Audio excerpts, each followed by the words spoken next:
Am I the a-hole for refusing to apologize to my brother? I, 38 female, was in a horrible relationship and have a 1-year-old son. I have a restraining order against my ex, and unless my ex takes me to court, he can't see his kid. My family know most of what happened, and they say they're on my side. I just got out of the refuge and into my own flat with my son, and ex doesn't know where we live. My brother, 40 male, was helping me move some stuff, and so we talked, and he kept asking, so, how does ex see his kid?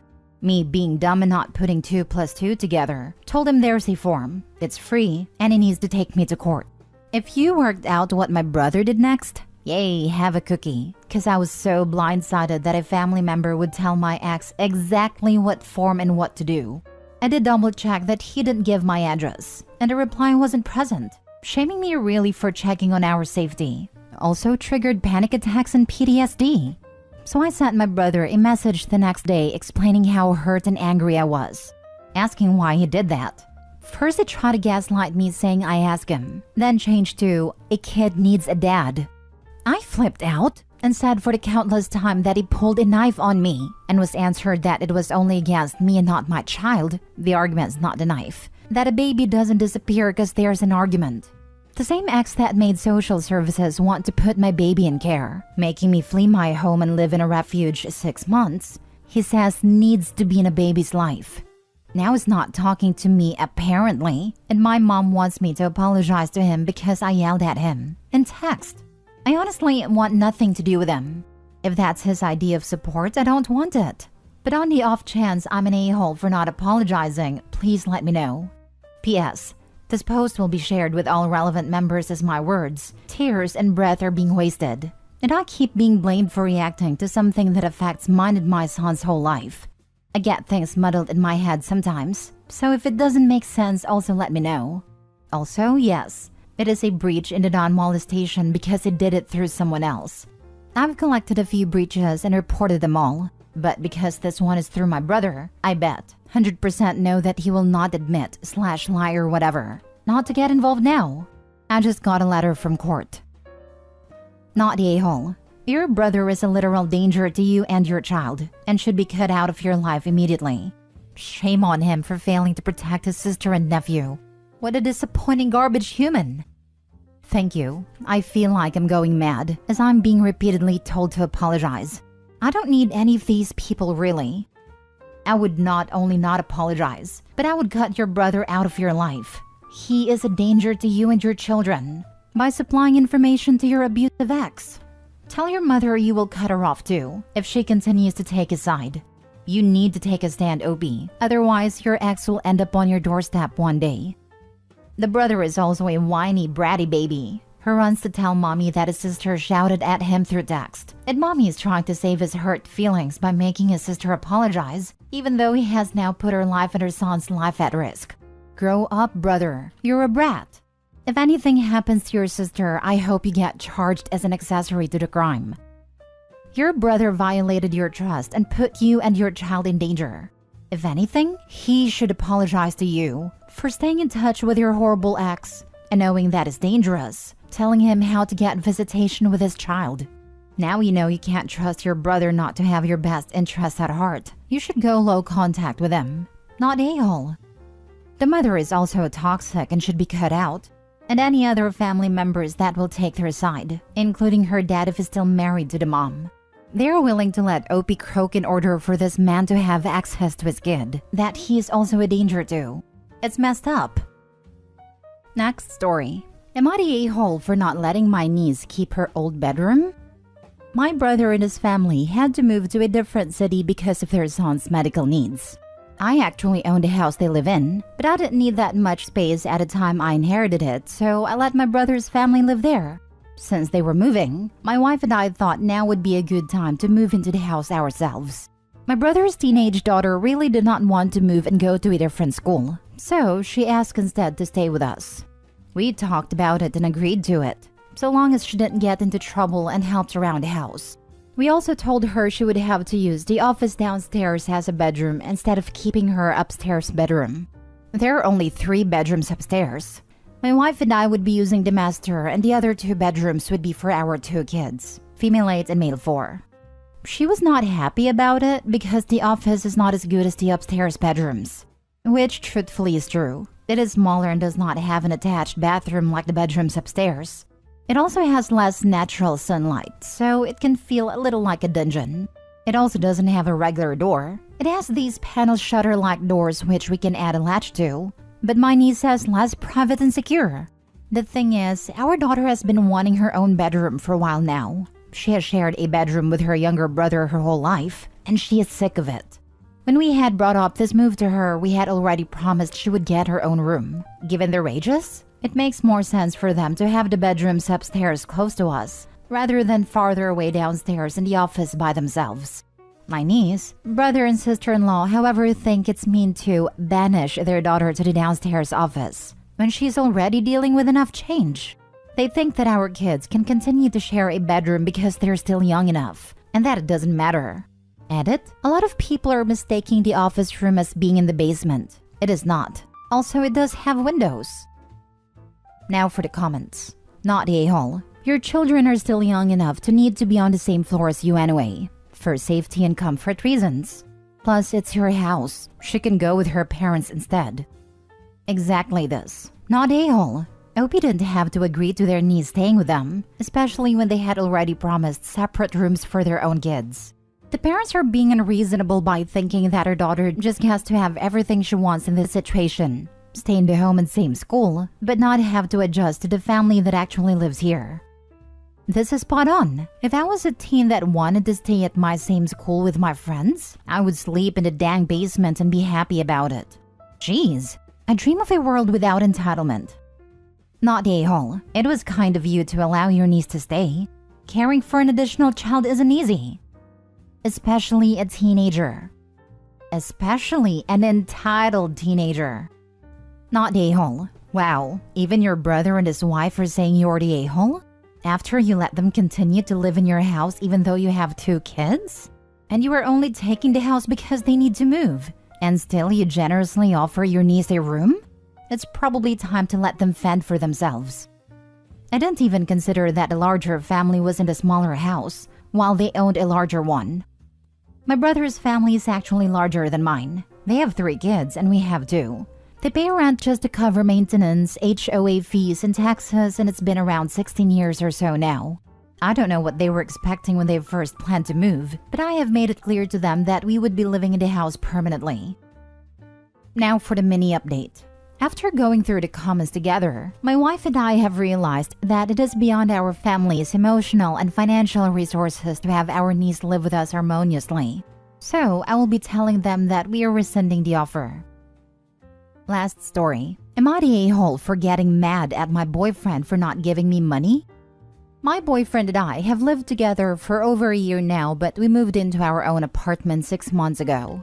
For 6 months, I paid almost all of the bills, rent, groceries, and extra expenses. I had a savings that is now gone, and I went into credit card debt. He was going through some health issues at a time, and although it hurt to watch my money go away, I knew it was what we had to do. It's just life, and relationships can't always be 50-50. He recently got a settlement that was almost $90,000, and he will be receiving more money. While we waited for the money to deposit, we had a conversation. I felt that I had contributed so much for a while, and it would help me out a lot if he gave me $4,000. I could pay my debt off and get my car fixed. He agreed to this.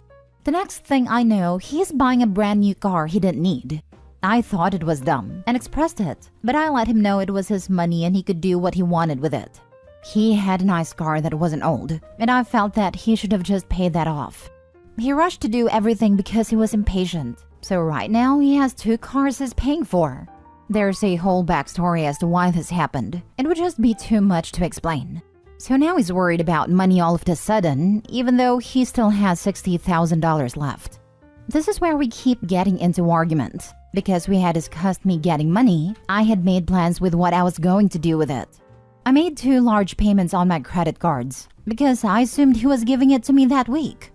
I try to bring up when he will transfer me the money, and his immediate reaction is frustration. We have an argument about it.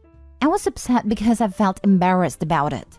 It's embarrassing basically begging for money, and I was mad that we talked about something. and now it seems like he doesn't want to do it. I tell him that if it's a problem for him, to just forget it. I don't want to fight, but he ended up feeling bad and he sent me $1,000. I used all of that to pay down 2 of my cards. I tell him I want to sit down and talk about it again because we aren't understanding one another, and he tells me that he wants to lower the amount we agreed on since the stuff with his car is going on. I was obviously kind of upset because I wanted to use that money to fix my car and pay down my debt. So he says to pick what I want. Either he will fix my car for me or I take $1,500. I tell him I want to take the $1,500 because my goal was to pay my debt down. If I did that, it would take away how much money I'm paying monthly. Then I can save up to get my car fixed. I work from home, so I don't drive around much, and I can just take his car until I get mine fixed. We both seemed happy with that and moved on, until his parents came to town. His new car is a 2-seater, so they asked if we could take my car. I told them that I don't have AC. My brakes are squealing, my tires are bald, and my engine mount is really loud. So I try not to drive it unless I have to. They were horrified by this. And even though I begged them not to, they took my car to the mechanic to get new tires that day. I have no idea what his parents said to him, but he called that mechanic, got estimates, and is getting everything fixed on my car. This all happened so fast that I didn't know how to process it. I felt deeply embarrassed by his parents paying that much money to help me out. I was also confused about my car because him and I had made a deal on what we are going to do.